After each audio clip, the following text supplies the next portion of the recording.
Just after midnight on Saturday, August 22nd, the United States began collecting 50% tariffs on roughly $20 billion worth of Canadian goods.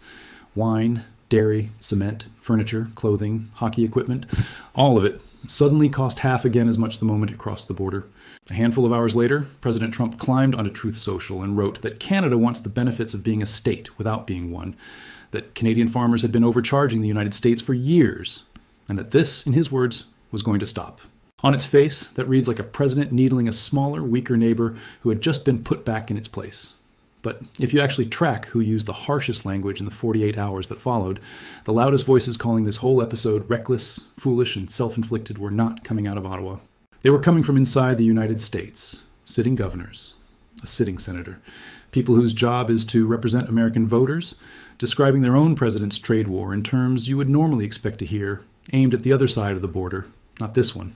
So let's actually slow down and rebuild what happened, because the sequence matters, and the two governments are not telling the same story about it.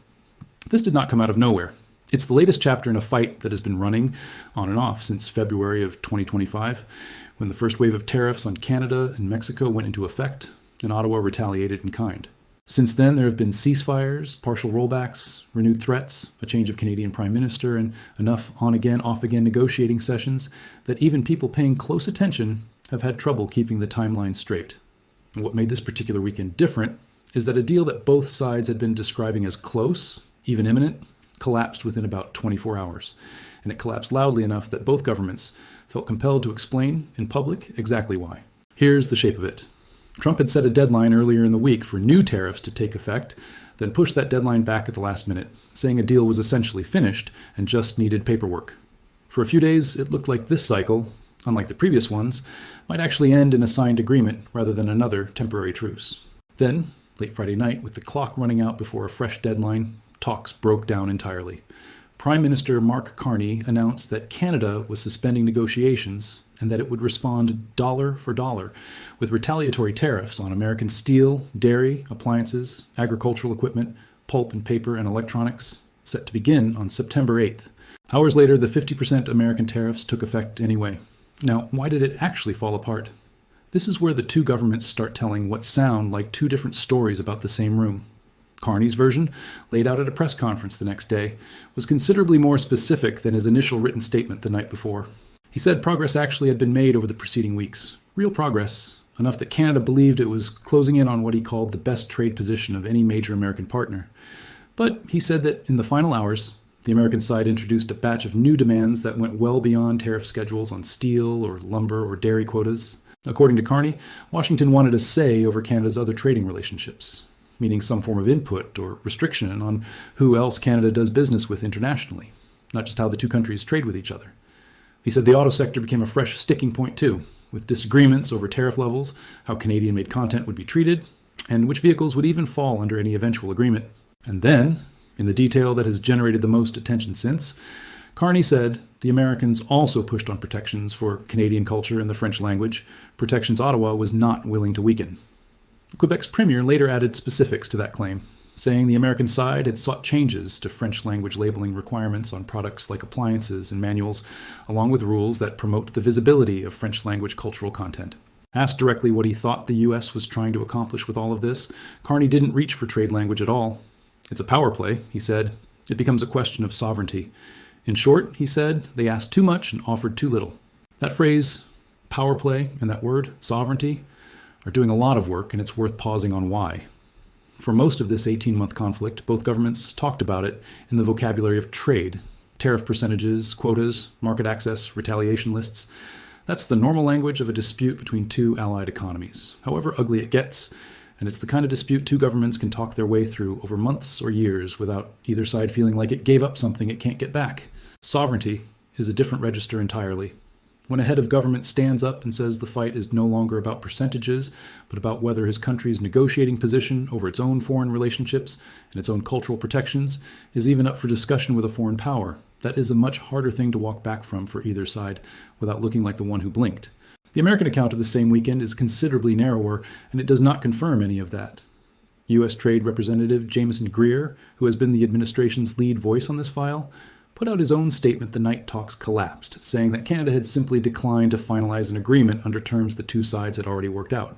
Speaking publicly afterward, Greer framed the American position as straightforwardly protective, safeguarding American workers and American supply chains, and offering Canada what he described as a path forward through lower tariffs on steel, autos, and lumber, sectors he acknowledged are genuinely sensitive for the Canadian economy. His characterization of Canada's decision to walk away was blunt in its own right. Canada, he said, already had the best deal available to any major American trading partner, and could have had an even better one. They just didn't want it. Notice what's completely absent from that version of events. No mention of any American ask touching Canada's other trading relationships. No mention of demands about Canadian culture or the French language. The administration's public account describes something that sounds like a fairly conventional, if tense, negotiation over specific industrial tariff rates, one where Ottawa inexplicably chose not to take a generous offer that was sitting on the table. Those aren't just two different tones describing the same facts. They're describing what sound like two different negotiations. And here's the honest, unglamorous truth about that gap. Nobody outside the room these talks actually happened in can fully settle it right now. As of this recording, the claim that the U.S. sought influence over Canada's other trade relationships, and the claim that it pushed on French language and cultural protections rest entirely on Carney's account and on details Quebec's premier added afterward. The Trump administration, through Greer, has not confirmed those specific asks were on the table in the way Carney describes them. It's entirely possible Carney's account is accurate in full. It's also worth taking seriously, without assuming it's true, that sovereignty and cultural protection framing is exactly the kind of language that generates far more domestic political unity and far more sympathetic attention abroad than a dry argument over steel tariff percentages ever could. And Carney has every incentive, coming out of a collapsed negotiation, to frame this in the most galvanizing terms available to him. Both of those things can be true at once. American negotiators may well have floated broader asks, whether as genuine final demands or as opening leverage points meant to be traded away, and Carney's team may also have chosen, quite deliberately, to elevate exactly those asks in public because sovereignty is a far more powerful rallying cry than a spreadsheet of tariff schedules. Until one government or the other releases something closer to the actual proposed terms from that final Thursday session, that's an open question, not a settled one. And it deserves to be treated that way, rather than flattened into whichever version happens to sound more compelling. British Columbia's Premier, David Eby, added one more piece to Carney's side of the story, speaking to reporters in Vancouver. He said one of the deal-breaking demands on the table was exactly what Carney described. Input into who Canada trades with more broadly, combined with a continued failure to resolve punitive tariffs still sitting on Canadian lumber and timber, which has been a persistent sore point for British Columbia's forestry sector throughout this entire dispute. Eby didn't hedge his language describing how his provincial government read Ottawa's decision to walk away. He said he fully backed the federal government for standing up to what he called a bully, and said British Columbia was already looking at ways it could add its own economic pressure on top of whatever the federal government does. He added a line that's been repeated widely in Canadian coverage since, that Canada's politeness should never be mistaken for weakness, and that Canadians didn't ask for this fight but would keep fighting it for as long as it takes. Now here's the part of the story that genuinely surprised a lot of people watching from outside, because it has almost nothing to do with anything Ottawa said or did.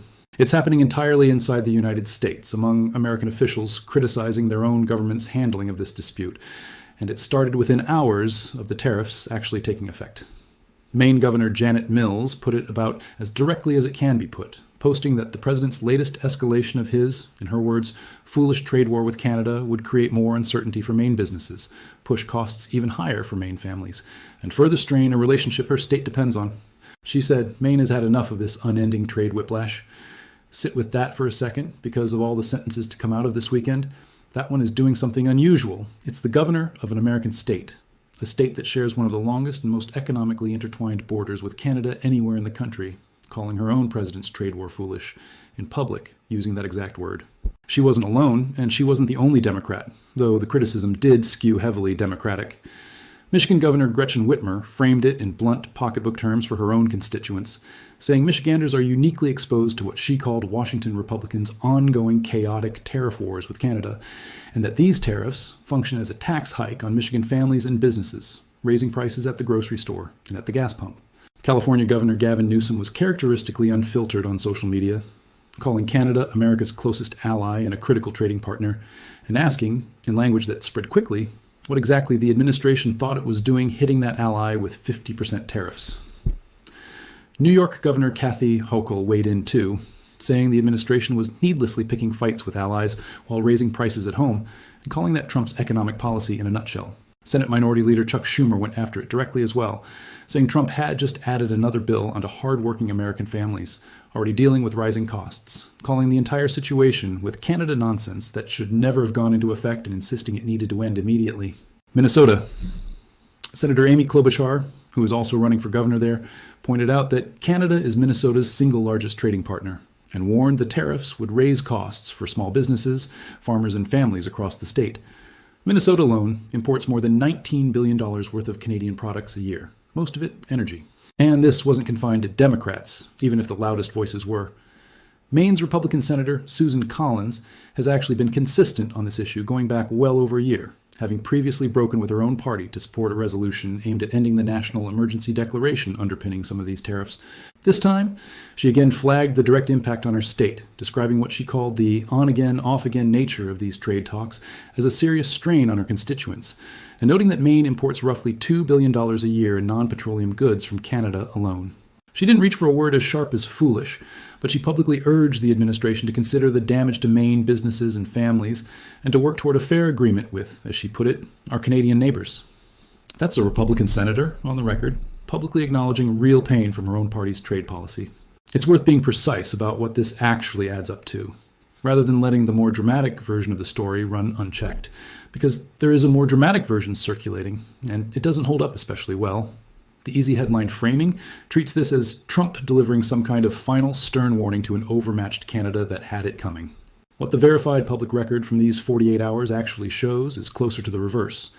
It is not really Trump calling Canada foolish for pushing back, even though members of his own administration, including a Labor Secretary who publicly predicted Carney would come crawling back to the table, did use exactly that word about Canada's position. It's American governors, a Democratic Senate leader, and at least one Republican senator, describing their own president's trade war against one of the country's closest allies as foolish, chaotic, and needless for the specific American communities they represent. If anyone got caught off guard by how this weekend played out, based on everything actually said on the record, it looks a lot more like parts of official Washington getting surprised by their own administration's escalation than it does Washington being surprised by anything Carney said or did. None of that means Carney's response wasn't significant in its own right, because it clearly was, just maybe not for the reason the more viral version of this story suggests. What actually stood out about Carney's handling of the collapse wasn't one explosive soundbite engineered to travel. It was how quickly and how calmly he reframed the entire dispute, moving it away from tariff percentages and towards sovereignty, and how fast that reframing was echoed by provincial leaders. Eby, in British Columbia, wasn't shy about using the word bully to describe the American negotiating posture, and he signaled almost immediately that his province was ready to look for its own additional pressure points, independent of whatever Ottawa does at the federal level. A federal government and a provincial government landing on the same message in the same register within hours of each other is not usually what a government caught flat-footed looks like. It reads more like a government that had already wargamed this exact outcome and had a coordinated message ready to go the moment talks actually broke down. It's also worth being honest that Carney isn't walking away from this weekend with universal support back home, because he isn't, and pretending otherwise would be its own kind of distortion.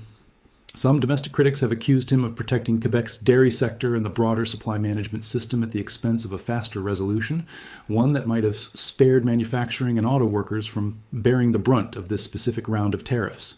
Others point back to his own campaign promises from the last election, in which he pledged to land a comprehensive deal, something that, across roughly a year and a half of on and off talks, still hasn't materialized. Dennis Darby, who leads the Canadian Manufacturers and Exporters Industry Group and sits on Carney's own advisory committee on Canada-U.S. economic relations, noted that this specific wave of American tariffs lands hardest on Canada's manufacturing sector, and suggested Carney's language throughout the collapse reflects a genuinely firmer posture than Ottawa had shown earlier in this conflict. That firmer posture cuts in more than one direction politically. It plays well with the provinces standing behind him and with a chunk of the Canadian public that has grown tired of what looks, from Ottawa's side, like repeated goalpost moving. It plays less well with businesses and workers who are the ones actually absorbing the cost of a trade war that keeps not ending. Let's talk for a moment about why the specific demands Carney is describing, a say over Canada's other trading relationships and conditions touching Canadian culture and the French language, would be treated as serious enough to blow up a near-finished deal, because the context matters for understanding why this collapsed as suddenly as it did, rather than getting quietly negotiated down. Canada has spent decades building trade and diplomatic relationships that extend well beyond its relationship with the United States, with the European Union, with countries across Asia, and more delicately given the current geopolitical moment, with China, where Canada has been working through its own separate and complicated trade relationship, even as this dispute with Washington has dragged on. Any American demand for input or influence over those other relationships is a fundamentally different category of ask than a tariff rate on steel or aluminum. It would mean, in effect, subordinating a chunk of Canada's broader foreign and trade policy independence to American preferences as a condition of resolving what had, up to that point, been treated publicly as a bilateral tariff dispute and nothing more. One Canadian columnist, writing after the collapse, went so far as to describe it as another shot in what she called a sovereignty war, arguing the two countries were already past the point of a conventional trade dispute well before this weekend. And on the cultural and language front, Canada has built a genuinely deep, decades-old legal and political framework specifically designed to protect French language rights and cultural institutions, most visibly, but not exclusively centered in Quebec. That framework sits close to the core of how modern Canadian federalism and national identity actually function. Any perceived American attempt to weaken or attach conditions to those protections as part of a trade negotiation was always going to generate exactly the kind of sovereignty-focused backlash we're now watching Carney lean into publicly and deliberately. It also helps to understand Trump's early morning truth social post in its own broader context, rather than treating it as an isolated one-off jab, because it isn't really new in substance, even if the timing made it land harder. This is not the first time Trump has floated the idea that Canada functions closer to an American state than a fully sovereign country. Earlier in his term, in a social media post ostensibly about invasive carp threatening the Great Lakes, he referred to Carney directly as the future governor of what he called Canada, reviving an insult he had aimed earlier at Carney's predecessor, Justin Trudeau, during an earlier phase of the exact same trade conflict. Trump has repeatedly floated the idea of Canada as a 51st state going back well over a year, alongside separate, similarly framed comments about Greenland and American influence in the Arctic. Understood against that backdrop, this particular post reads less like a fresh escalation in substance and more like a continuation of a running rhetorical theme, one that consistently treats Canadian sovereignty itself, not just Canadian trade policy, as something open to mockery or debate. And given that Carney had just for the first time this explicitly reframed the entire negotiation breakdown around exactly that question of sovereignty, Trump choosing to lead with a joke about Canadian statehood within hours of the collapse reads less like an isolated jab and more like him walking directly into the frame Carney had just handed him. What does all of this actually mean for the people caught in the middle of it? Because that part of the story hasn't changed even as the political rhetoric has intensified on both sides. Canadian business leaders have been left in what's been widely described as a state of limbo, with the sudden collapse eliminating whatever hope remained for an end to the uncertainty that has, according to industry representatives, been paralyzing investment decisions for months. On the American side, the picture isn't much cleaner. The tariffs apply even to some goods that would otherwise qualify for duty-free treatment under the existing North American trade agreement, and industry groups, including the Business Roundtable, have publicly acknowledged the disruption, even while saying they understand the administration's stated goal of addressing barriers facing American exporters. Consumers on both sides of the border are going to feel this in fairly mundane, unglamorous ways. Higher prices on lumber and building materials, on dairy and wine, on cars and auto parts that cross the border multiple times during assembly, on gasoline and heating fuel in states like Maine and Minnesota that depend heavily on Canadian energy imports. So where does this actually leave things right now as of this recording? 50% American tariffs remain in effect on roughly $20 billion of Canadian goods. Canada's own retaliatory tariffs, targeting American steel, dairy, appliances, agricultural equipment, pulp and paper, and electronics, remain scheduled to begin September 8th. Trump is publicly mocking Canadian sovereignty in early morning social media posts, continuing a rhetorical pattern that stretches back well over a year at this point. And Carney has, for the first time this directly, reframed the entire dispute as a fight over sovereignty rather than simply a fight over trade terms, a reframing that raises the political stakes of any eventual resolution and makes a quiet, face-saving return to the table considerably harder for either side to manage without looking like it backed down. Meanwhile, inside the United States itself, a genuinely bipartisan, if unevenly sized, chorus of governors and senators are describing this specific trade war using exactly the kind of language, foolish, chaotic, reckless, that a lot of the more sensational coverage seems to assume only Canadians would be using about their own predicament right now. Whether that domestic American pressure actually translates into any meaningful shift in the administration's posture before September 8th arrives, or whether both governments simply keep talking past each other in increasingly sovereignty-tinged language while the economic damage quietly accumulates on both sides of the border, is genuinely not something anyone can predict with confidence today. There are a few concrete things worth watching in the coming days that will tell you a lot more than another round of dueling statements.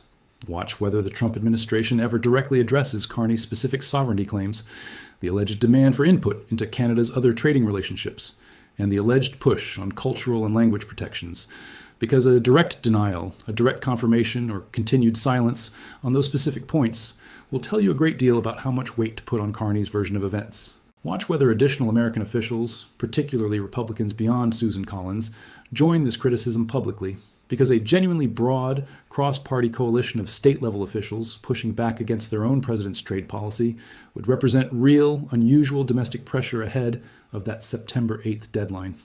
And watch whether Canadian provincial unity, the fast, coordinated solidarity we saw from British Columbia within hours of the collapse, actually holds together once the real economic pain of 50% tariffs starts showing up in specific industries and specific communities, or whether the domestic fractures some of Carney's own critics are already pointing to start to widen. There's a broader pattern worth naming as we close this out, because it's shown up again and again across this 18-month relationship, and it's likely to keep showing up. Every time this dispute has escalated, both governments have reached almost immediately for the most politically resonant framing available to their own domestic audience, rather than the most precise, independently verifiable account of what actually happened in the room. Trump reaches for jokes about Canadian statehood and complaints about farmers being taken advantage of.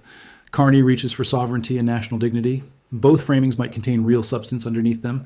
Both are also unmistakably built for maximum resonance with each leader's own political base, which is exactly why anyone trying to understand what's actually true here needs to hold a healthy amount of skepticism toward both accounts at once, rather than simply picking whichever version sounds more compelling or more sympathetic and treating it as settled fact. It's worth stepping back even further, because this collapse didn't happen in a vacuum, and understanding the longer arc actually makes the sovereignty framing land differently than if you only look at this one weekend in isolation. This trade war traces back to February of 2025, when the first round of tariffs on Canada and Mexico took effect, and Ottawa, then still under Justin Trudeau, retaliated in kind almost immediately. Carney inherited that fight when he became Prime Minister in March of that year, and one of his very first moves in office was a trip to Paris and London, explicitly framed by his own office as an effort to strengthen ties with what he called reliable partners. At a moment when Trump's rhetoric about annexation and Canadian statehood was already circulating, he used almost identical language back then, saying Canada could stand up for its own sovereignty. Months before this weekend's collapse gave that word a much sharper, more immediate meaning. So when people describe Carney's sovereignty framing this week as some kind of sudden pivot, that's not quite accurate. It's closer to a message he's been building toward for well over a year, one that this particular collapse simply gave him the clearest possible occasion to deliver at full volume. It's also worth noting that Canada hasn't been standing still on the diplomatic front while this has dragged on.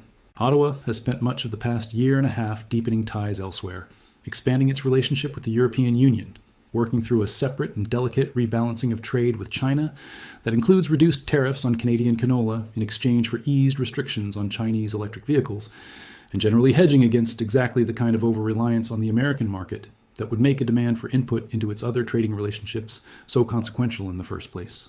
That context helps explain why an American ask touching those relationships would register in Ottawa as something closer to an attempt to lock Canada back into a single supplier arrangement with Washington, rather than as a routine industrial policy request.